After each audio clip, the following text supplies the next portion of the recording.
Para arriba, yo no, yo hablo más paisa, más para abajo. Aparte de todo lo que dijo él ahí, una de las cosas que más me glorío es que soy párroco y he estado siempre en contacto con comunidades parroquiales, entonces eso hace que el discurso que tenga no sea un discurso académico, para que me digan, ay, no, es que usted, no es que lo hagamos desde la mesa, ni sea un discurso que hagamos en el aire, es un discurso desde la celebración de las comunidades parroquiales. Los felicito porque tienen una liturgia muy bonita, cantan muy bonito. Yo me soy el director del coro diocesano, entonces a menos el asesor pues litúrgico, el director es el maestro José Luis. Cantan muy bonito. Ayer en la hora santa me pareció que cantaban muy bello. Y mi arzobispo dice una cosa que es muy bonita, dice, no hay mejor coro que una asamblea que cante. Entonces miren que es bonito que aquí siempre hay un ministro que apoye el canto, como hoy la querida Herida que está de cumpleaños, pero lo que importa es el canto asamblear, que los ministros siempre ayuden al canto de la asamblea. Bueno, listo, ya podemos empezar, Víctor. Muy bien, bueno, lo que vamos a hacer esta noche, queridos hermanos, pero también la presencia de las hermanas, ¿cómo están? ¿Cómo les ha ido? ¿Son del Perpetuo Socorro? Bienvenidos. Yo creo que mañana voy por allá, por la mañana, vamos a ver, sí señor, para que preparen buen desayuno, que vean que el espacio hay. Bueno, a ver, cuando me pidió el Padre Víctor que hiciera este fin de semana sobre el binomio Biblia y liturgia, alguien que me traiga como agüita, pues que no le voy a hablar una hora sin tomar nada. Pero todo el párroco, pues el párroco el agua, el párroco el micrófono, qué pecado. Yo pensé en estructurar esta primera charla, que es interesante, que vamos a hacer una especie de resumen de todo, sobre la palabra liturgia. ¿Por qué? Vamos a ver en las filminas que vienen a continuación algunos tristes momentos en donde no se ha entendido qué es la liturgia. No se ha entendido.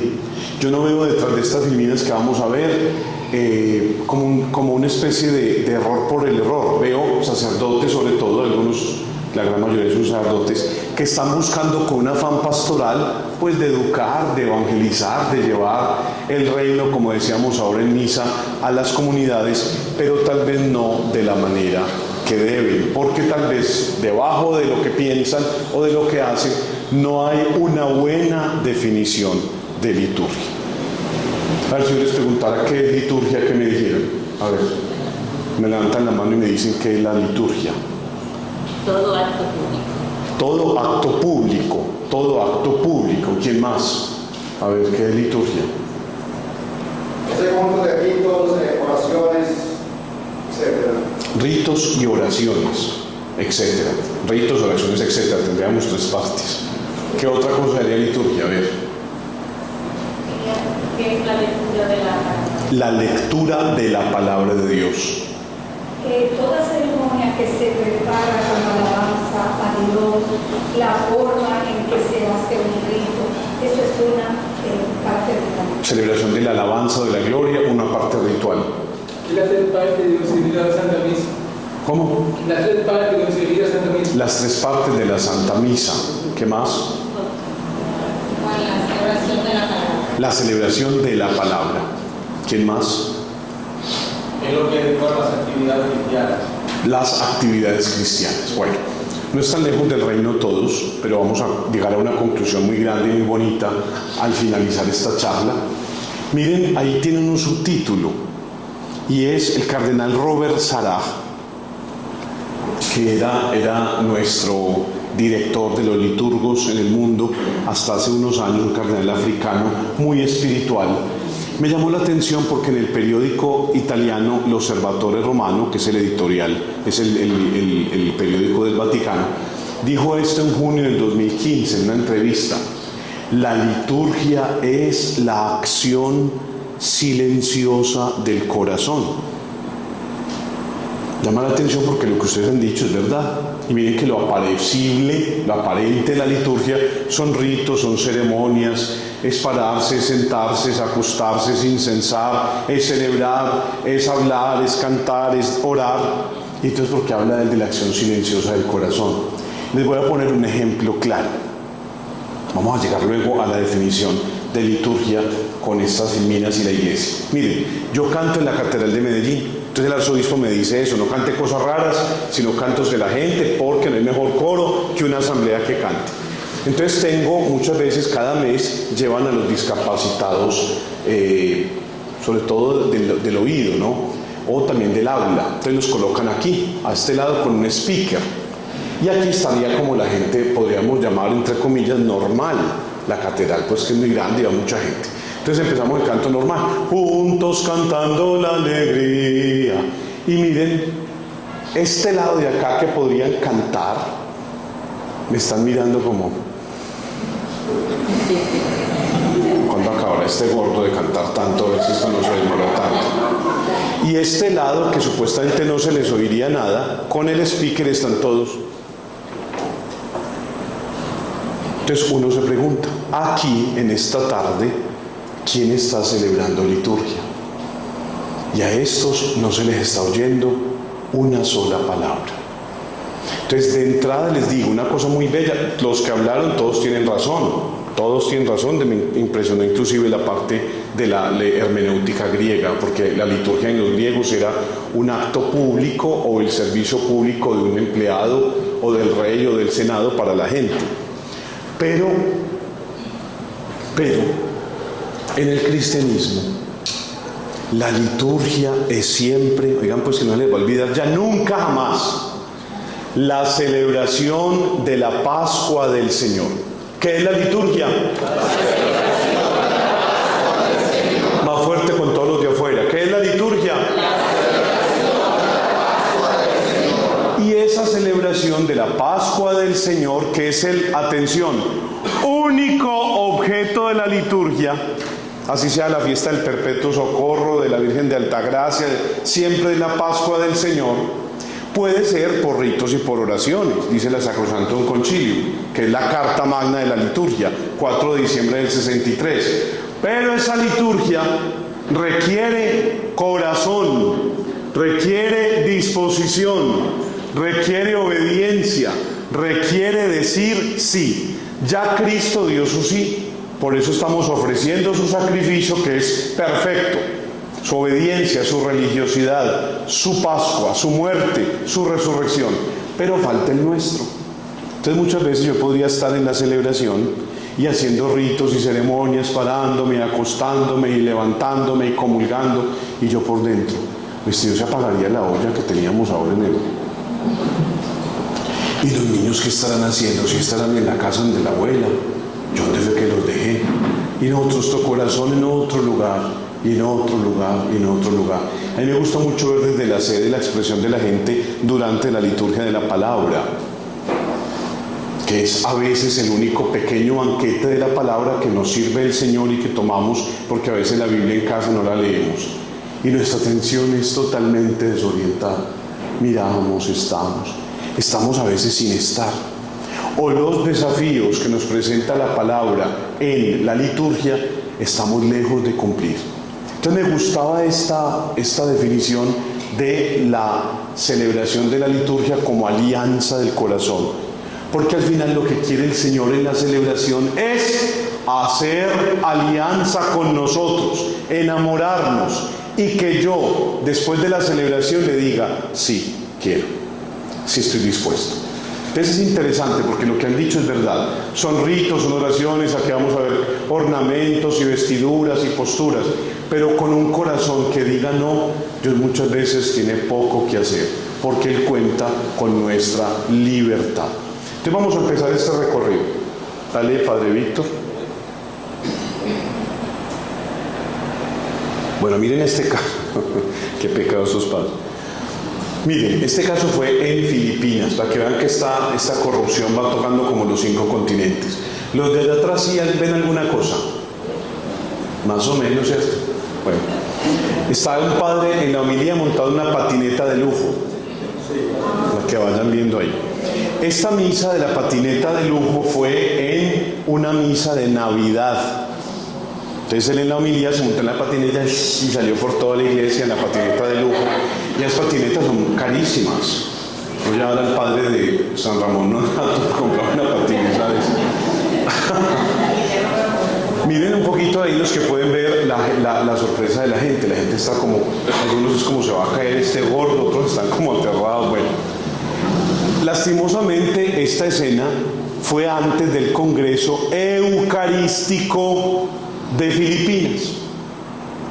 Y casi nadie leyó ningún documento del Congreso Eucarístico de Filipinas que se llamaba Cristo, pan partido para los pueblos, sino que esto fue lo más famoso.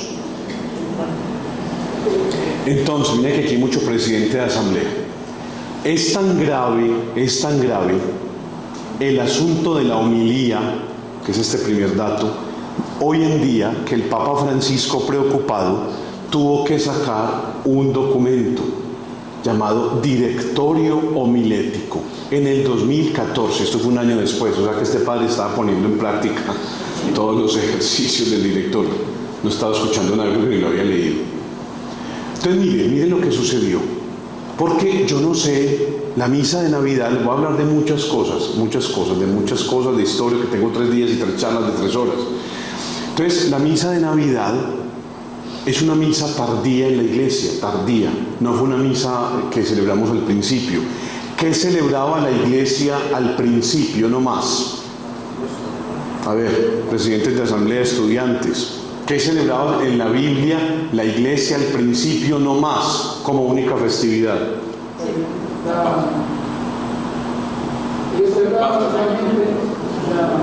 Bueno, si se acuerdan, digan ya, porque se van a poner a pensar.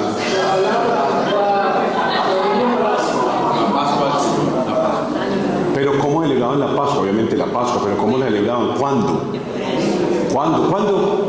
El domingo. Lo primero y único que había es el domingo. Hay un testimonio de un mártir Justino en el 190 que le tiene que hacer una defensa al emperador, que el emperador le dice: venga Justino, usted no es el filósofo de la corte pues, ¿y cómo se pasó para esa secta nueva? Y me dicen que se reúnen en las mañanas o en las noches a comer gente, porque dicen que comen la carne de un Jesús y beben la sangre, me han dicho que hasta de niños. Entonces él tiene que hacer una defensa llamada la apología a los antoninos píos, donde les cuenta qué es lo que hacemos los cristianos. O sea, siglo segundo, no es un hermano separado, ¿cómo puede leer esto y quedar tan tranquilo? No era solo la palabra, dice, el primer día de la semana, que llamamos Día del Señor, que lo llamó Juan en el Apocalipsis, Kyriake Gemera en griego, es decir, no el día señorial, sino el día señoril, es decir, el día en que Cristo se enseñorea. Ese primer día de la semana, que para nosotros era como el lunes. Fíjense ustedes la dificultad para los cristianos primitivos, tenían que toda la noche estar en Eucaristía y por la mañana irse a trabajar. Tan difícil, porque el domingo era el lunes del Imperio Romano, así nosotros a veces nos faltamos los domingos, que es un día libre. Ellos no, toda la noche en misa, por la mañana irse a trabajar. En ese primer día de la semana, los cristianos nos reunimos cuando está saliendo el sol. Miren qué cosmogonía tan interesante, cuando está saliendo el sol. Me detengo aquí porque yo no sé aquí en República Dominicana, pero en Colombia, yo esto lo puse la queja en el Congreso Eucarístico de Quito cuando pudimos hablar como países, se volvió un problema la comunión, un problema, porque si usted comulga de pie y en la mano es un auténtico sacrílego. Porque supuestamente hay que comulgar de rodillas y en la boca, o si no, está mal. Y fíjense qué interesante, lo voy a hacer aquí inclusive físicamente, pero con este peluche. Los cristianos empezaron a tener dos sacramentos importantes, óiganlo, el día y la postura. Como no hacen imágenes, porque la imagen es muy tardía en la iglesia. Hay que esperar, por ejemplo, para la imagen de la cruz casi hasta el siglo IV en la Basílica de Santa Sabina, donde el Papa se pone la ceniza. Antes no hay imágenes. Entonces, como no hay imágenes, ellos representan con su cuerpo a Cristo y a lo que creen de lo que están celebrando. Miren qué tan bonito. Entonces, lo que hacen es, el primer día, vean el sacramento del domingo, porque es un día en donde Dios tus hermanos separados, dicen, ustedes transformaron el mandamiento porque no se reúnen los sábados, el sábado es el día del Señor, sí, pero Jesús resucita un domingo, se aparece dominicalmente a la comunidad y envía a su Espíritu Santo un domingo. ¿Quieren más? Así como hizo con muchas actitudes sacramentales, Jesús deroga el sábado y escoge el domingo. Miren qué tan interesante. Él en los sacramentos hizo eso. ¿Y por qué hizo eso? Porque era el Hijo de Dios. Entonces venía con toda la autoridad. Miren que Jesús mira en ese panorama sacramental de Israel los signos y los símbolos y dice, hay unos muy raros. Por ejemplo, esta circuncisión, lo que yo decía ahora en misa, esta circuncisión, ¿para quién es? Para los hombres nomás. Claro que en África todavía lo utilizan para mujeres, horror. Y se mueren un montón de preadolescentes con ese rito de la circuncisión femenina. Los misioneros trabajan mucho allá para que se elimine ese rito. Entonces es para hombres. Y entonces las mujeres que no, nada. Entonces yo digo, ¿cómo así? Y eso tan doloroso. Y no se mueren muchos niños con esa circuncisión. Un cuchillo bien pelado de hace 2000 años sin penicilina y sin nada. Ah, sí. Oye, entonces vamos aquí matando a los niños. Entonces Jesús deroga esa circuncisión y propone el bautismo. Que miren que el bautismo es con agua y ahí cabe todo el mundo. Hombres, mujeres, niños, familias. El bautismo, dice Bonaventura de Banorello, un franciscano, es el sacramento de los pobres, porque nadie puede decir no tuve agua para bautizarme. Entonces Jesús escoge para los sacramentos signos universales, para que todos tengan acceso a ellos. Entonces fíjense, por ejemplo, esta circuncisión, claro que los judíos la siguen practicando. Imagínense que yo fui a Casa Martínez, que es allá en el poblado, en Medellín, y el rabino nos llevó a la sinagoga y estuvimos ahí un rato. Y entonces nos mostró una sillita chiquita, y es la silla de la circuncisión para los niños. Y entonces sientan al niño, y entonces tenía como una agarradera para que el rabino pusiera la rodilla ahí. Otro cajoncito para las tijeras o para el cuchillo. Y otro cajoncito, y le preguntamos, rabino, ¿y para qué es ese cajoncito? Y dijo, porque el niño grita, ¡ah! Entonces sacamos un confite, ¡ah! Para que chupe confite mientras está. Eso no. No siquiera que somos católicos, Dios mío. Entonces fíjense, Jesús deroga unos signos y deja otros. Justino dice, nosotros nos reunimos en la mañana del domingo, o sea, hacemos del domingo el día sacramental. El tiempo para el cristiano empieza a ser tiempo sacramental, porque Dios en su encarnación toca el tiempo y la historia y la redime. Qué interesante esto. Miren que la liturgia va a ser, a diferencia del tiempo griego, que era un tiempo cíclico, donde usted podría ser inclusive esclavo de una tragedia. Edipo, te vas a enamorar de tu mamá y vas a matar a tu papá. Y pasaba, como que él estaba como esclavo de la tragedia. Entre nosotros no, el tiempo es una flecha hacia el futuro. Entonces ellos dicen, en ese tiempo tan bello que Dios nos regala, Él hace kairos, es decir, momento exclusivo de la salvación. La liturgia es ahora, es un ya. Dice Benedicto, se abre el cielo cuando empezamos en el nombre del Padre y del Hijo. Se abre un hueco en el cielo, entra la Trinidad y está allí con nosotros. Estamos delante de mi Dios que salva. Esto es muy fuerte porque a veces nosotros no pensamos que Dios está ahí y celebramos la liturgia como si fuera una autocelebración de nosotros como comunidad, buscando la misa donde canten más lindo, donde recen más lindo, donde el Padre hable más lindo, donde se demore menos, son puras disculpas para buscarnos a nosotros.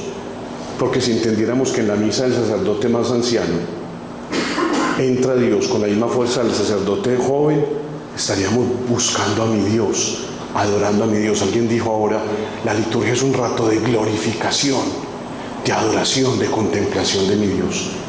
Y eso se da siempre que la comunidad se dispone a celebrar la liturgia. Entonces dice Justino, estamos allí en el día del Señor y la actitud, la posición de los primeros cristianos, atención, no tengo nada contra la posición de rodillas, que será la posición, por ejemplo, del culto eucarístico fuera de la misa.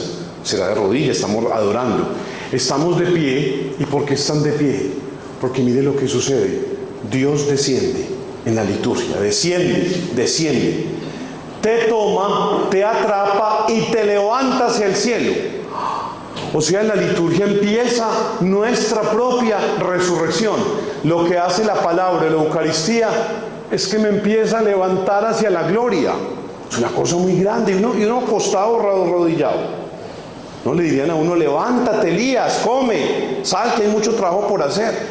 Entonces es una actitud, la de los cristianos, de resucitar. Se llamaba la actitud de la anástasis. Y dice él, miren los dos núcleos tan grandes. Dice él, primero escuchamos las memorias de los apóstoles que están vivos, o la de sus discípulos, es decir, la palabra. Y en segundo lugar, traen al altar pan, vino y agua.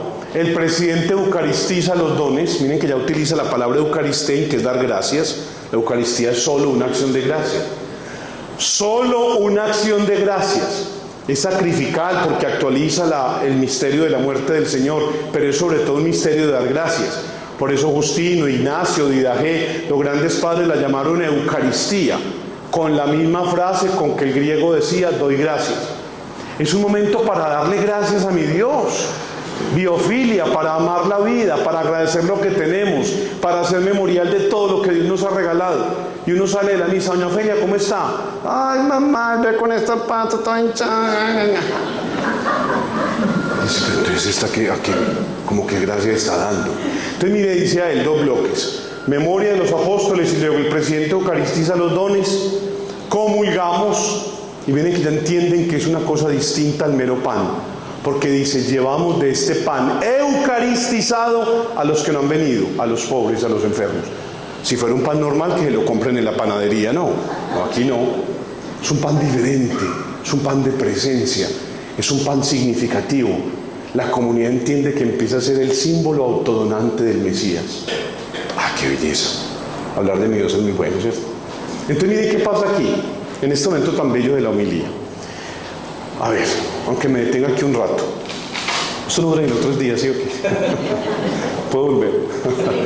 Miren, los antiguos israelitas vivieron en tiempos sin escribir, nadie escribía. No se escribía, escribían las clases muy privilegiadas, pero Abraham y todos esos patriarcas que uno ve en el Antiguo Testamento, ellos no escribían.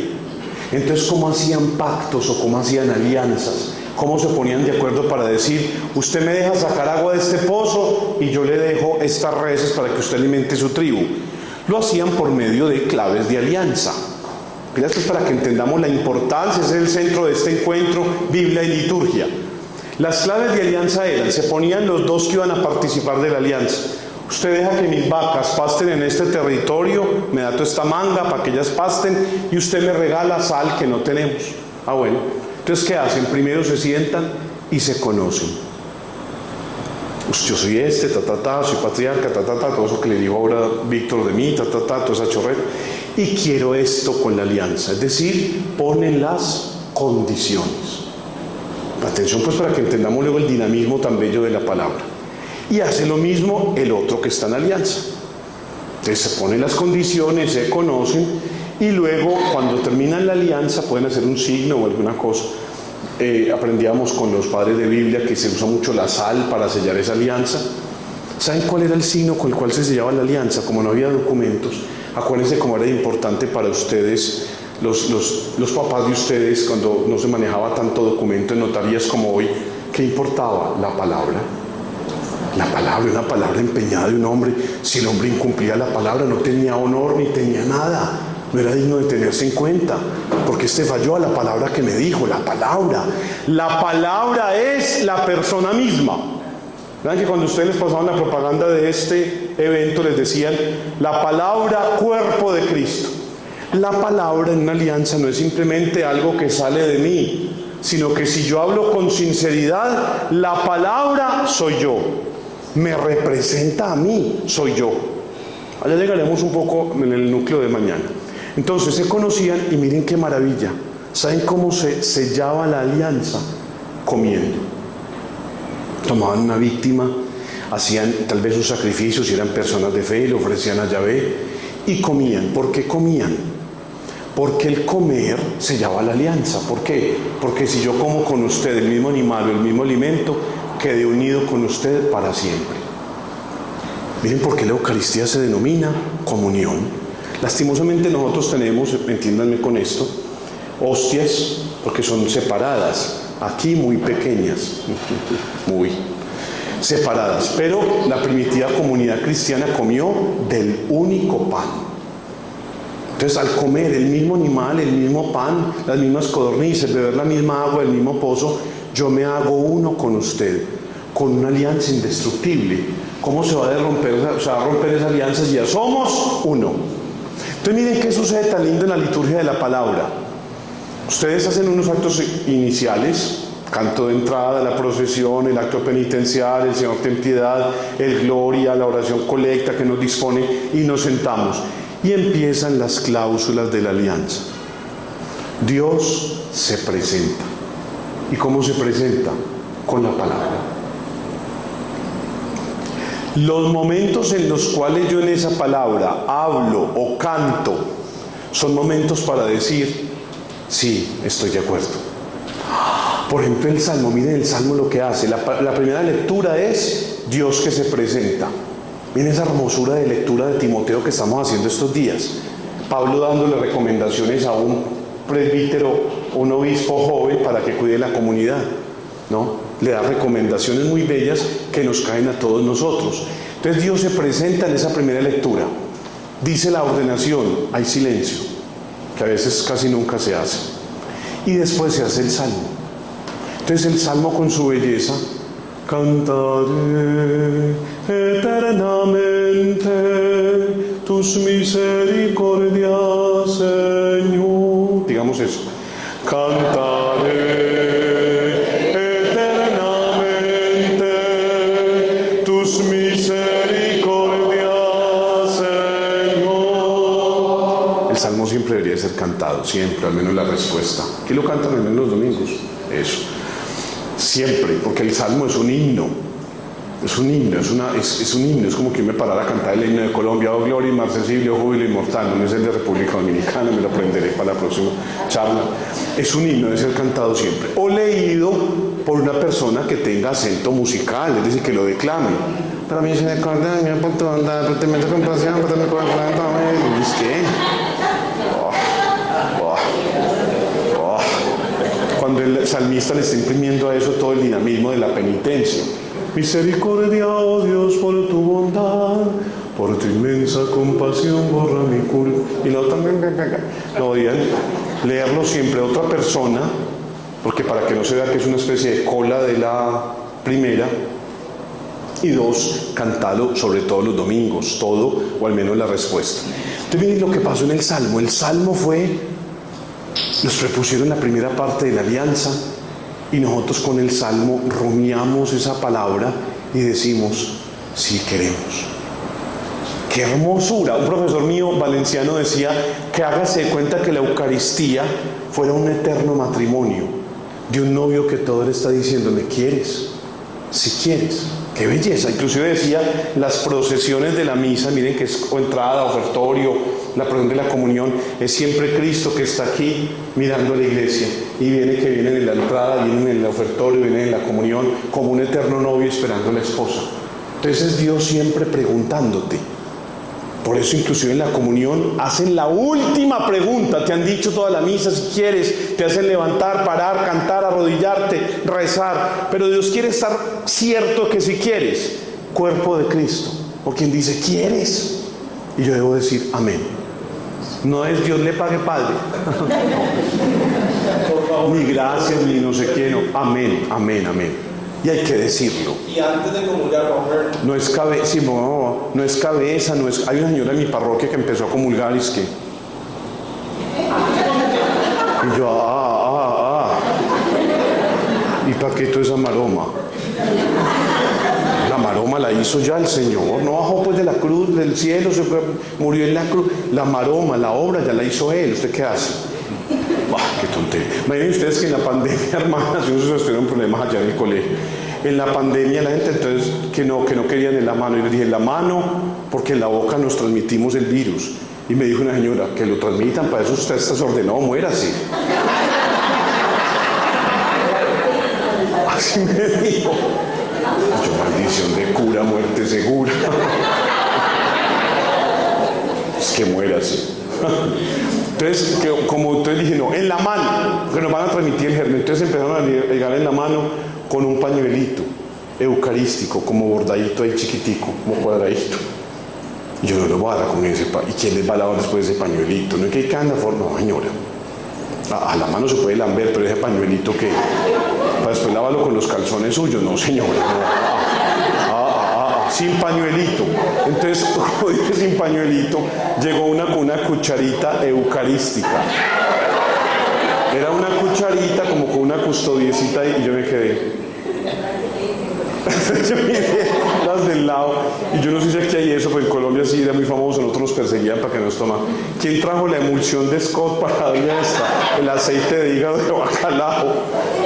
Porque ¿qué es eso? ¿Qué cucharita eucarística? Pero por Dios, la carne de nosotros fue la que redimió el Señor. Cuando uno le pregunta a los otros, ¿por qué no le hace fila a la ministra? Porque ella no está consagrada. Han chorreado 2 veces crisma sobre ella en el bautismo y en la confirmación. ¿Qué más consagración quiere? 2 veces. Y le han hecho un envío como ministra o como ministro. Que solamente el sacerdote tiene en las manos. El sacerdote está consagrado para presidir los misterios. Pero entregada a la Eucaristía, si Él me da a mí la Eucaristía o Él me da a mí la Eucaristía o yo les doy la Eucaristía, reciben una Eucaristía distinta. Si yo le entrego unas llaves a Él y Él le entrega unas llaves a Él y Él le entrega unas llaves a Él, las mismas llaves, cambió las llaves por el mensajero, las mismas llaves. Miren qué momentos tan ridículos estamos viviendo. No, que en las partículas, pongamos cuidado. Tanto en la boca como en la mano pueden haber errores eucarísticos. Mi mamá estaba en la misa de mi pueblo, en Envigado, y había una señora con un absceso así de pus. Y la señora comulgó en la boca, se sentó, se sacó la hostia y se la puso un rato ahí. Y mi mamá. Y había comulgado en la boca. Todos tenemos que estar. Hubo un artista en Madrid que colocó 2.000 hostias formando la palabra pedrastia en la alcaldía de Madrid. Y le preguntaron, ¿y usted, esos son consagrados? Y dijo, sí. ¿Y de dónde las sacó? De las iglesias. Es que no ponen cuidado cuando le entregan. Y eso nos corresponde a los sacerdotes, a los que dan la comunión, a los presidentes, a la religiosa, a quien da comunión. Estamos entregando el cuerpo mismo del Señor. Entonces miren, cuando llega todo a su cumbre, que es el Evangelio, sigue esta parte tan bella de la explicitación del Evangelio, que es la homilía. La homilía sigue siendo parte de la liturgia de la palabra. Liturgia de la palabra es primera, Salmo, hoy les voy a dar a las de la aleluya, les voy a pegar. A las del segundo, Evangelio, oración de los fieles y credo, todo eso es liturgia de la palabra. Y el aleluya. El aleluya es una expresión bíblica que significa alabanzas a Yahvé. Es lo que cantaban los israelitas cuando venía el rollo de la ley. Halel Yahvé, Halel Yahvé, Halel Yahvé. Pero el aleluya no puede ser solo aleluya, porque como es preparación a la escucha del Evangelio, tenemos que hacerlo de pie, no sentados, es de pie, porque es una aclamación, de pie. Hoy vi que se paraban los presidentes muy lentamente, de pie. Padre Víctor y yo apenas sentimos sale, ahí nos paramos.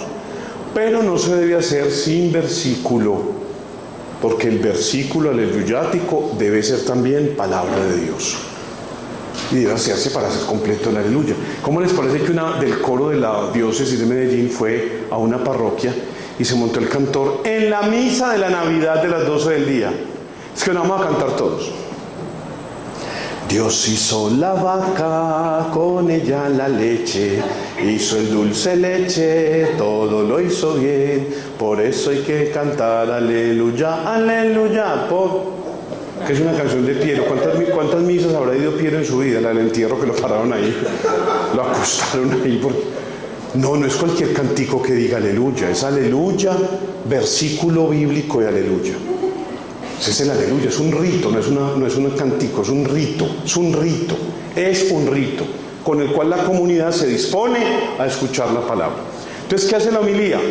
Queridos presidentes de asamblea, la homilía explicita y pone en contacto a la palabra de Dios con la realidad de la comunidad. Es un desafío muy grande y una gran responsabilidad, porque sin una buena homilía la gente puede salir con un banquete a medias, porque está bien que la palabra de Dios hizo su fuerza, pero a veces hay términos, hay elementos que no están tan claros. La homilía explícita y es sobre todo solo de la palabra. Está bien que uno diga un chiste, alguna cosa, pero la homilía es sobre todo de la palabra. Miren cómo los padres desmenuzan aquí de bien la palabra de Dios. Entonces eso es lo que me parece faltante aquí. Porque miren, estamos celebrando aquí con el Padre en Filipinas la misa de la Navidad. Y es la palabra que se ha hecho carne de una forma desnuda, humilde.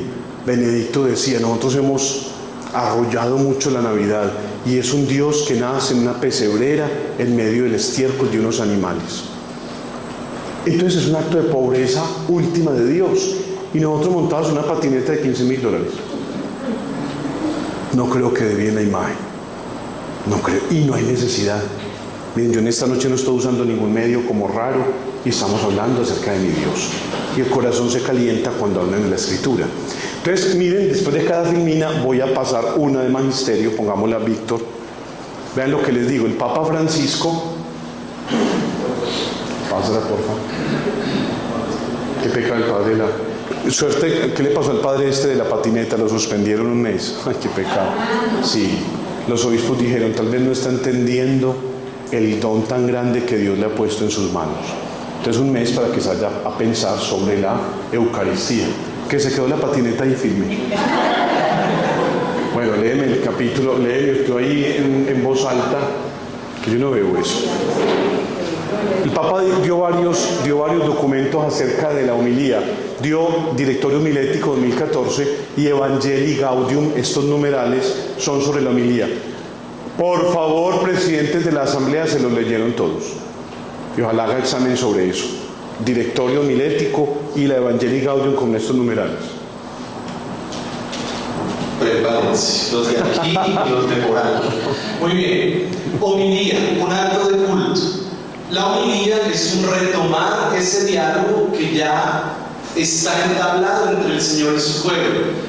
El que predica debe reconocer el corazón de su comunidad para buscar dónde está vivo y ardiente el deseo de Dios. Y también dónde ese diálogo que era amoroso fue sofocado o no pudo dar fruto. La homilía no puede ser un espectáculo entretenido, no responde a la lógica de los recursos mediáticos, pero debe darle el fervor y el sentido a la celebración. Miren qué interesante, el Papa Francisco no se limitó a escribir, él hizo algo que nadie hacía. Los papas celebraban solos allá en el Palacio Apostólico, de pronto contra religiosas como Benedicto, que celebraba con las Memores Domini. El Papa dijo, no, yo no voy a celebrar solo, no, la misa no. Entonces en Santa Marta, que es donde él vivía, a las 7 de la mañana todos los días celebraba la misa. Y celebraba la misa con gente y con sacerdotes y con celebrado. Entonces así, esto no se había visto nunca. Hacía el esfuerzo de una pequeña homilía todos los días. Teníamos pan de la palabra del Papa Francisco que hizo ese esfuerzo, inclusive transmitieron esa homilía de él, esa misa de él durante la pandemia. Cuando se acabó la pandemia, porque contado por el mismo encargado de la RAI 2000 de Italia, como había llegado un pico muy grande de audiencia a la misa del Papa, le dijeron, Santo Padre, después de la pandemia vamos a seguir transmitiendo. Y dijo, no quiero estar por encima de los párrocos de los pueblos. El Papa era grande, Francisco, grande. Entonces dijo, no más, ya pueden ir a sus parroquias, no quiero estar por encima de los sacerdotes de cada pueblo. Él hubiera podido decir, sí, soy el Santo Padre, transmítanla. No, dijo que no, que cada uno vaya a su parroquia. La celebración eucarística es presencial. Han visto que mucha gente no volvió y se quedaron viendo la misa en la casa. No, pero usted está muy aliviada porque va a comer por la noche y no a misa. No vaya. La misa es presencial. Entonces miren este primer momento, el momento de la palabra y de la respuesta. Atención, presidentes de asamblea. La homilía es un acto de culto. Vean que empezamos con las definiciones de liturgia. Ya dijimos una primera. La liturgia es la celebración de la Pascua de Cristo. La liturgia es la celebración de la Pascua. ¿A qué celebramos ahorita en la misa? La Pascua del Señor. ¿Qué vamos a celebrar mañana? La Pascua del Señor. A las 10 en la ordenación, la Pascua del Señor. Sin Pascua del Señor no hay liturgia. Porque entonces, ¿de dónde saldría la fuerza sobrenatural que hace del pan y el vino su cuerpo si no hay Pascua? No, la Pascua es la explosión original de todo nuestro culto. Sin ella, dice Pablo, seríamos los más desgraciados. pero Pascua existe y es lo único que celebramos. Entonces fíjense, la homilía hace parte de ese acto de culto. Segunda definición, la Sacrosanctum Concilium, que es el documento, fíjense que Juan 23, también tan bueno ese Juan 23, había casi que reunido el concilio para la parte litúrgica, porque quería hacer una transformación radical de ella. Fíjense nosotros que a veces no sabemos ni hablar español y que nos hagan una misa toda en latín, y hay gente que le gusta todavía eso. Entonces, para tener un libro, para tener una cosa, y nosotros todavía sin entender muchos gestos y muchos vocablos del propio español. Padre, perdón. Es que escuché en algún ambiente de aquí, ¿cierto?, que decían que los padres jóvenes que no nos gustaba o que no sabíamos de la misa en latín, nos habían lavado el cerebro. Fue como la expresión, ¿cierto? Entonces me quedó como sonando eso, porque fíjate que estamos volviendo otra vez. Claro, porque es interesante entonces la pregunta que les hago. La primera Eucaristía, que fue la última cena, ¿fue en latín? No. ¿En qué fue? Entonces Jesús se tenía lavado el cerebro. ¿Cómo querría Jesús el latín si era la lengua de los opresores de su pueblo?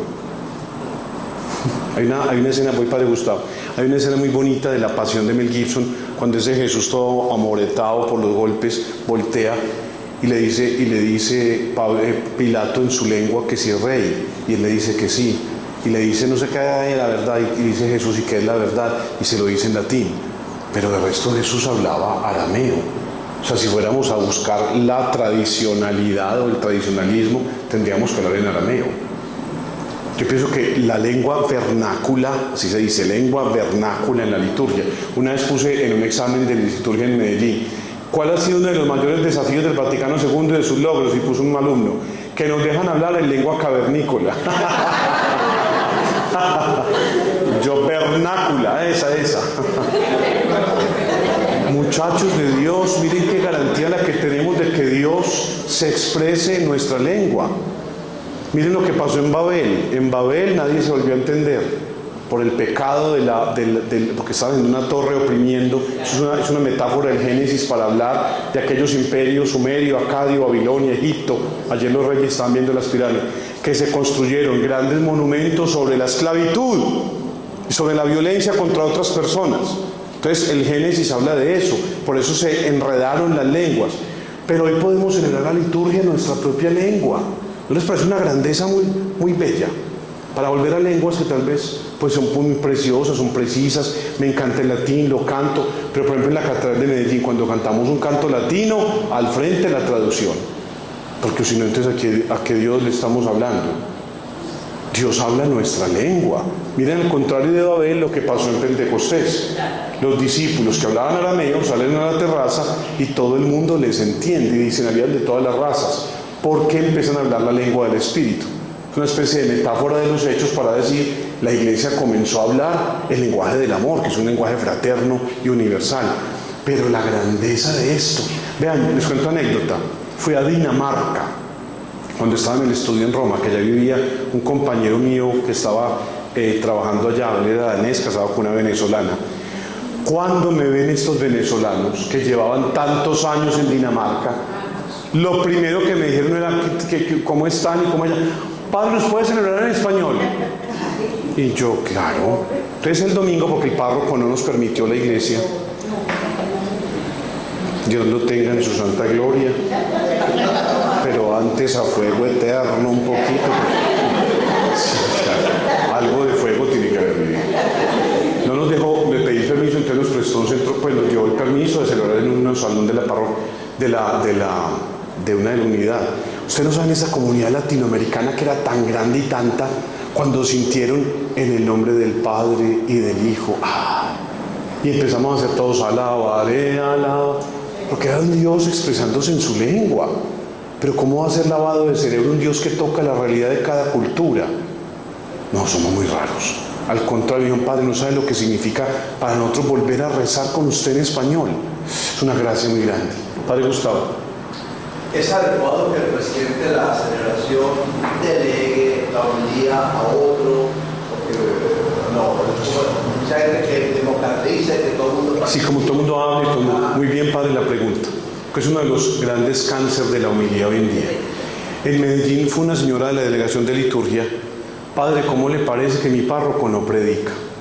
Ay, ¿cómo así? No. Él pone al presidente de la asamblea, de los, ¿cómo es que se denominan ustedes? ¿Ministros de qué? Presidentes de la asamblea. Él pone a los seminaristas, él pone a las religiosas, él pone... Y entonces fuimos un grupito y le dijimos: padre, no se calle, que usted es Jesús. Respuesta: nos mandó para la Legión de María. La sacó de liturgia y le mandó para la Legión de María. No, en la ordenación general, que es la norma primera, yo he escuchado que el párroco les dice mucho: vayan a las fuentes. No estén diciendo el padre dijo, el obispo dijo, el cardenal dijo, el otro dijo. Vayan a las fuentes.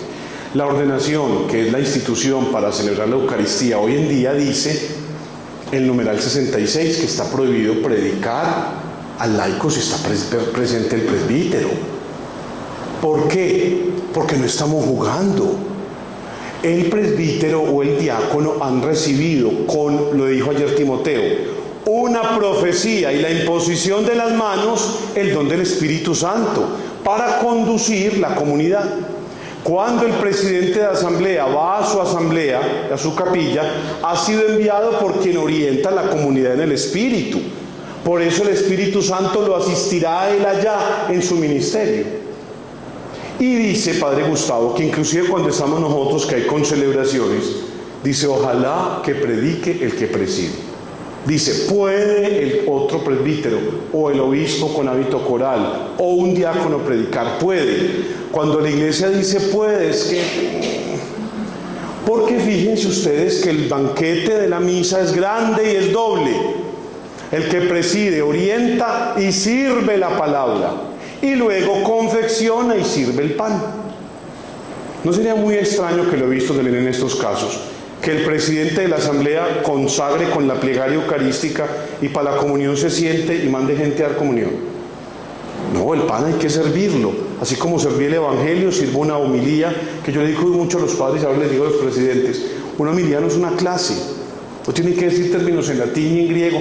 Ustedes que conocen las comunidades, lo que confiesan o están en dirección espiritual o están ayudándoles a orientarse, como conocen las penas, las esperanzas, los pecados, los sufrimientos, los proyectos de la comunidad, iluminen eso.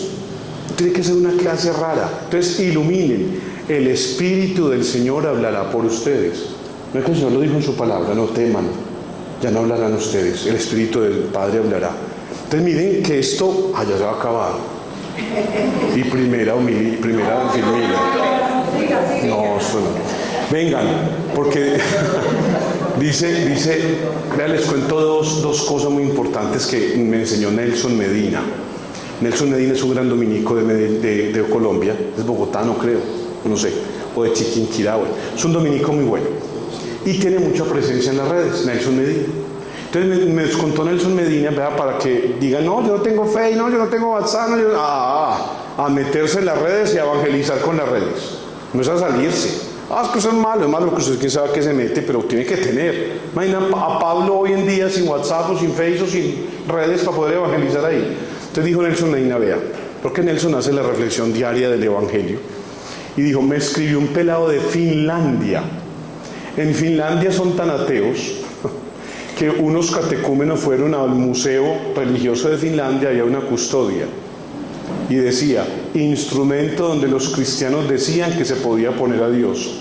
O sea, como en el año 1600 en que el tirano llegó, y ahora no, imagínense. Entonces él dijo: yo traté de buscar una iglesia y no encontré. Entonces, Padre Nelson Medina, le agradezco, porque yo me levantaba, me bañaba, prendía una velita en Semana Santa y escuchaba su reflexión, rezaba un Padre Nuestro y me iba a trabajar. Y le dijo el pelado: padre, esa fue mi Semana Santa. Miren qué belleza. Y dos, Nelson nos dijo: apuesto que ustedes tienen a veces un pecado que es propio muchas veces del padre que tiene muchas ocupaciones, o el presidente de asamblea que tiene muchas ocupaciones. A ver, ¿cuál es el texto del domingo? No, sí voy a decir esto, y lo cerré.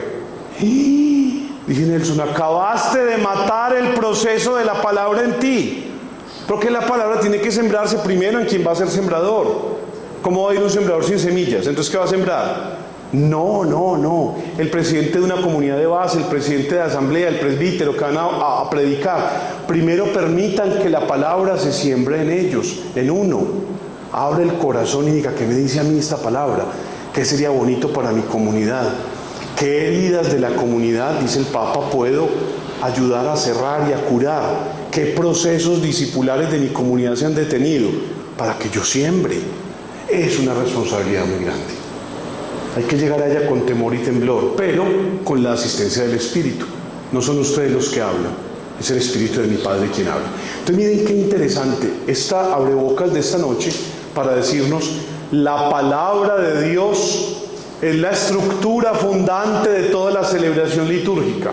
Lo veremos mañana a las 3:30. Ella inspira todos los gestos, las oraciones, las reflexiones, inspira la homilía, inspira lo que celebramos. No hay un gesto de la liturgia que no sea bíblico, porque entonces desde ella respondemos.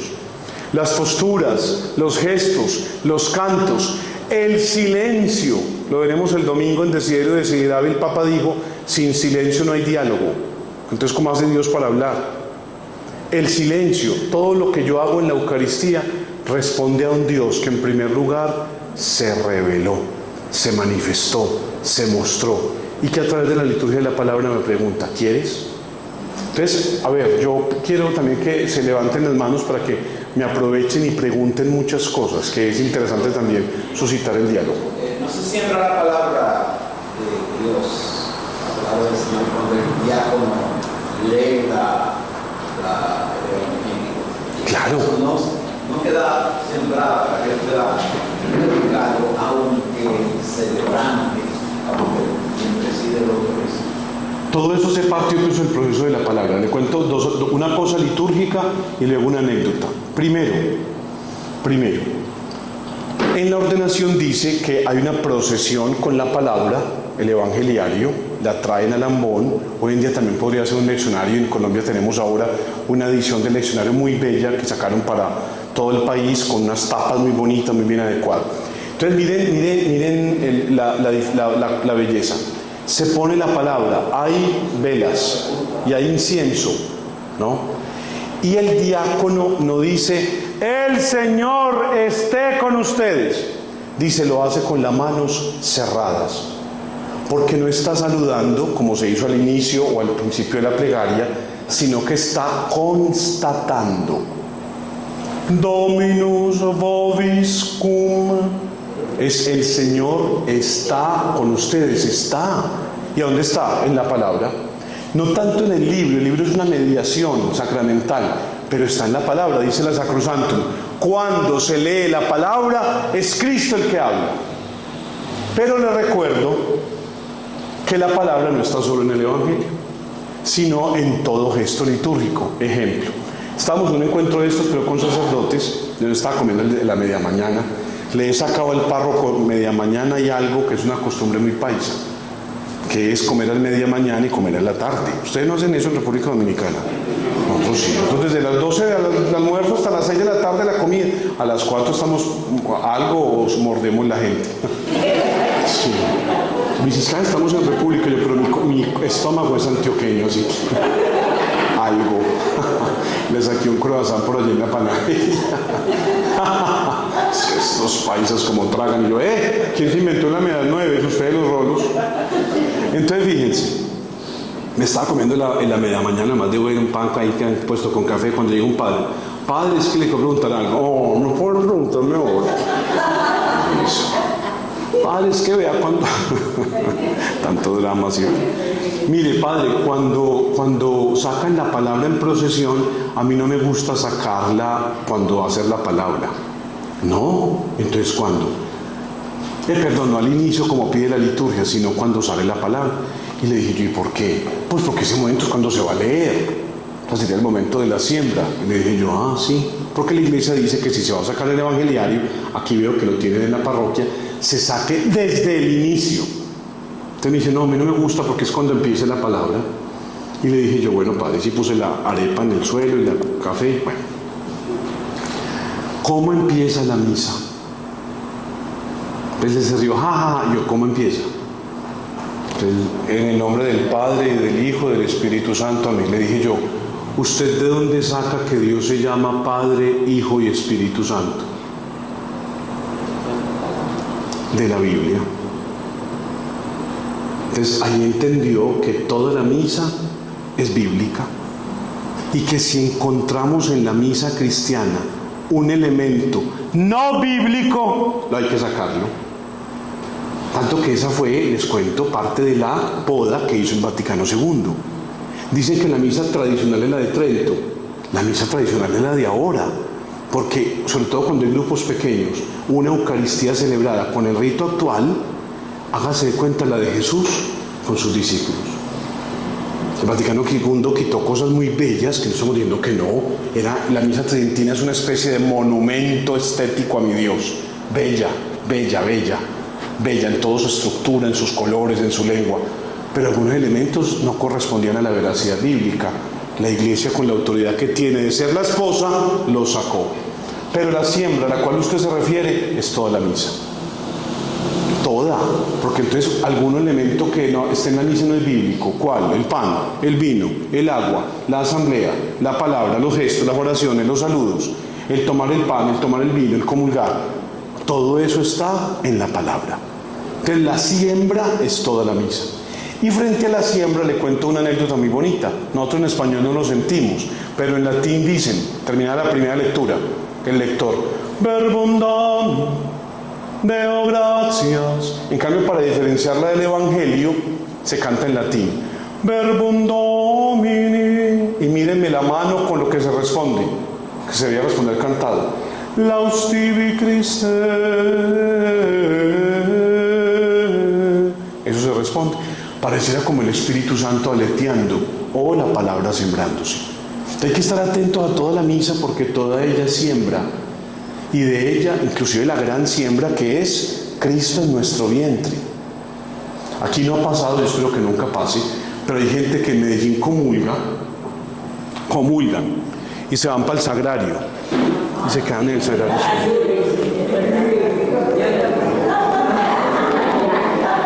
Y uno...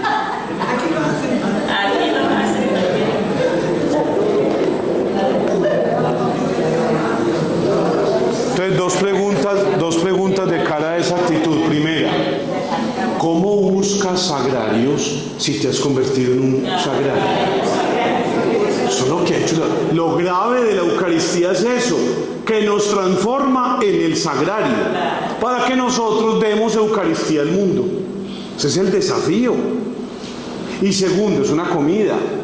No le debemos quitar a la Eucaristía, por solemne que sea, el elemento fundamental que es la comida. Dicen los medievales, los sacramentos confieren lo que significan y la Eucaristía es una comida. Ustedes todos han sido anfitriones de una comida. ¿Cómo sería el hecho de que ustedes sirvan con esas mesas que imagino que las preparan bien bonitas, sirvan la comida bien bonita, se sienten todos los comensales y haya uno que coja el plato y diga permiso?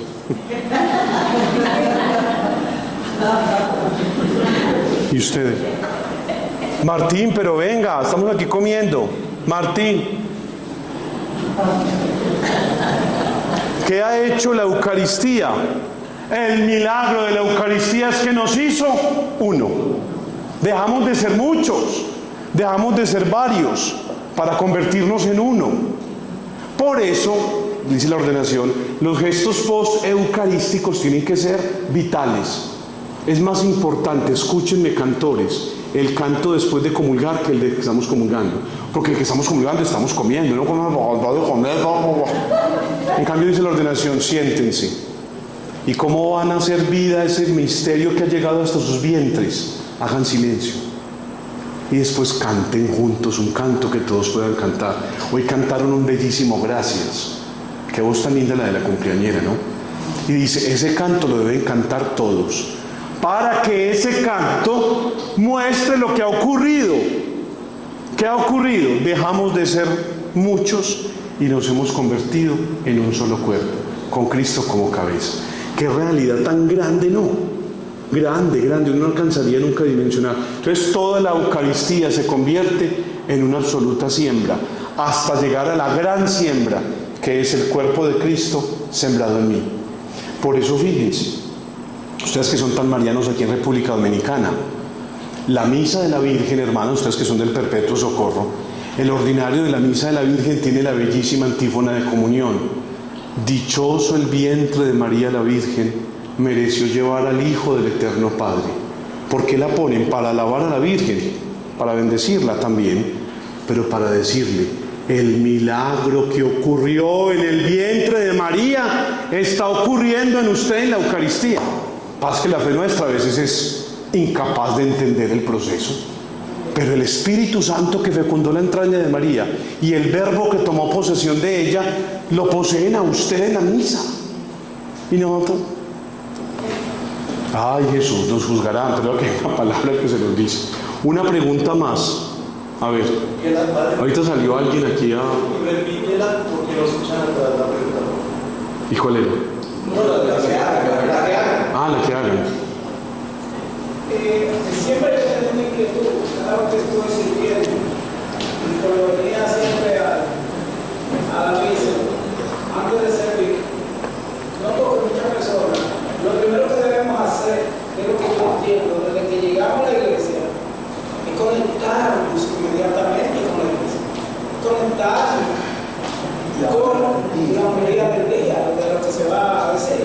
Pero aquí habemos muchos que desde que empieza, comenzamos con el lado a hablar, con el orden, y se nos va todo lo que se dice en esa Eucaristía.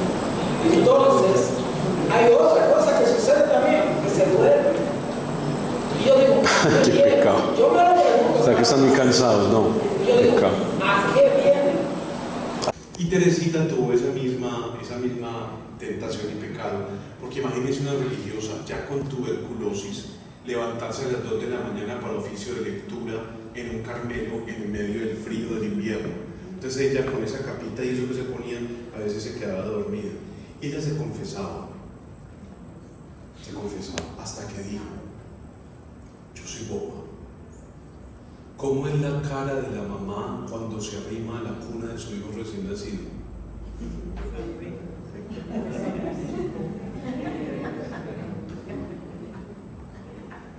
O sea, casi que lo ama más, porque lo ve más indefenso y más frágil. O cuando se cae, vuela a levantarlo. Dice Teresita: aún dormida, él me ama. Hermoso. No es para que se vengan a dormir a mí, sino es para que si por alguna razón. Sí, pero es un vicio para vigilar. Es un vicio para vigilar. Primero, los presidentes de la asamblea no ser muy largos. Miren que el Papa Francisco nos recomendó 8 minutos de homilía. Más de allá. Tienen que tener un discurso muy bueno, que si no, porque la gente está cansada, viene de trabajar, viene de sus labores. El Papa dijo: les recomiendo 3 cosas. La homilía debe tener una idea, que es una idea básica, una idea también de formación. Una imagen, vean que Jesús la hizo: la viña, el pastor, la red, la barca. Y un sentimiento. Cuando la gente, usted está predicando como el catecismo, que da la cara. Cuando el padre dice: a mí me pasó, un sentimiento, porque Jesús lo hacía.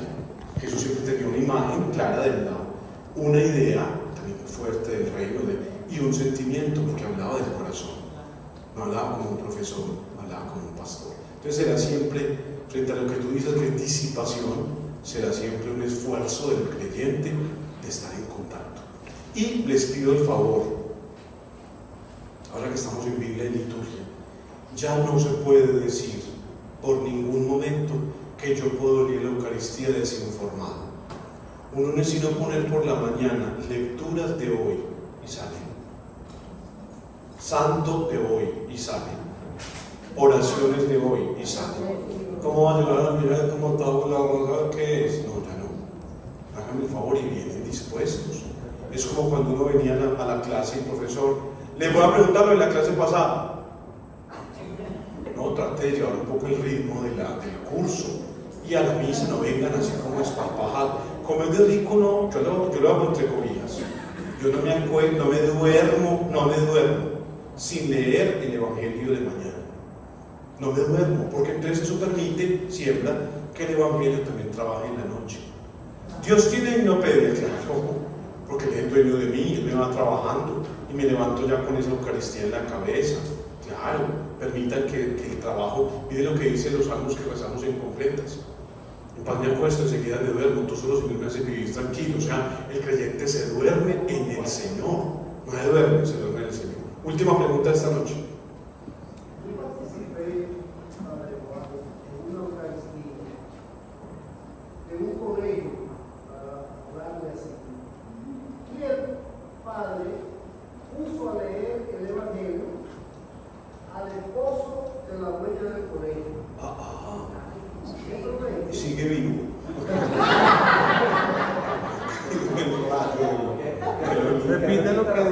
Repite lo que dijo para los que están hablando. Que él fue a una misa y no sé cómo se quedó parado ahí de corriendo. Y el Evangelio lo leyó el esposo de la dueña del colegio.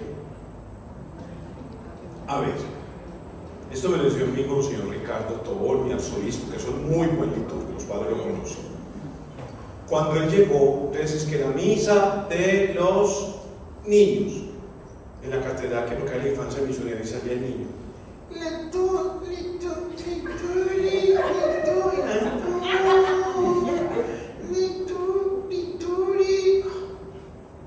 Nos dijo, no señores, no señores, no señores, la misa es un regalo para la comunidad. No es un elemento de participación del de esta raza, del de esta edad, del de esta cultura. Es un regalo. Y como es un regalo de Dios, lo debe hacer el que lo haga bien ministerialmente. Porque el lector se convierte en un instrumento y un vehículo a través del cual viene la siembra. Entonces el lector, vean, este.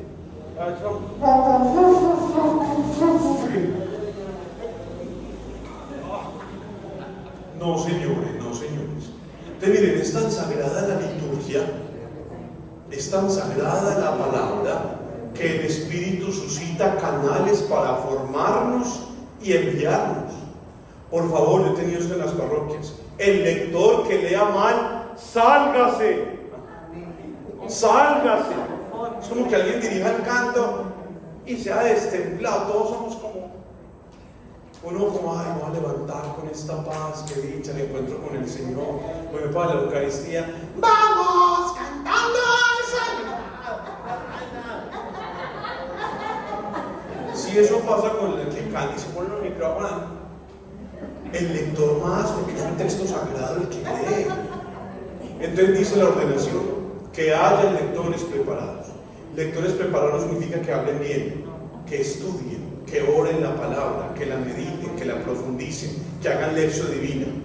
Eso es el primer momento de la palabra en una comunidad, la preparación y la disposición que tiene el cuerpo de quienes sirven la palabra. Y dos, todo el artefacto de la lectura, que es el ambón, el entablado. Ustedes con el Padre Víctor han hecho mucho. Hoy veo que tienen un butaquito para pararse, para quedar más alto, todo ese ejercicio, el micrófono. Pero en tercer lugar, la ministerialidad. Entonces estamos jugando cuando ordenamos un diácono. Entonces el diácono es lo mismo que el esposo de la otra, que yo creo que ni a misa va. Y para eso se formó 6 años y una ordenación como la que vamos a hacer mañana, con carisma e imposición de las manos. Dice la lectura, tiene la ordenación muy clara.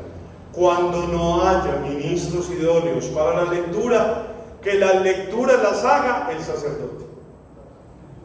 O sea, es que estamos hablando del tesoro de la palabra. Miren, con eso termino. Cuando fuimos a esa sinagoga, el rabino, que era muy joven, Josué, nos dijo, les voy a contar una cosa que les va a encantar, sobre todo a los que cantan.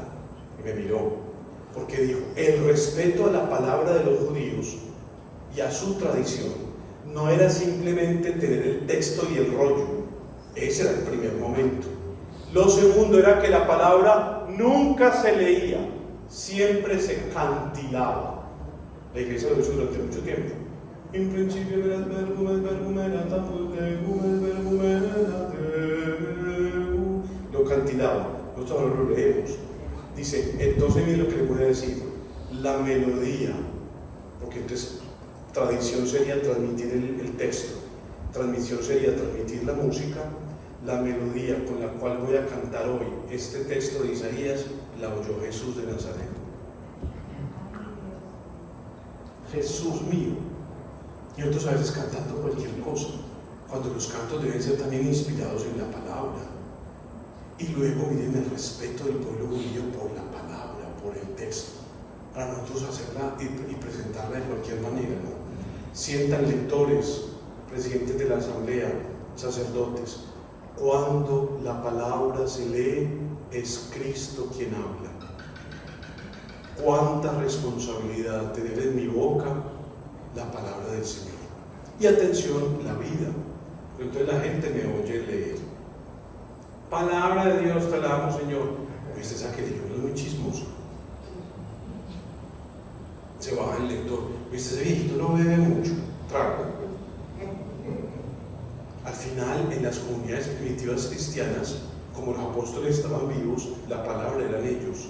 Ellos enseñaron a las comunidades a vivir al estilo del Señor. Nosotros, por hacerle tanta fuerza a un libro, nos olvidamos de que somos el libro. Porque si ha descendido sobre nosotros el Espíritu de Dios, se pide que vivamos a la luz de la palabra, para que la gente diga, vea, ese es otro Cristo. Ese tendría que ser la aspiración. Bueno, Dios les pague, muchas gracias.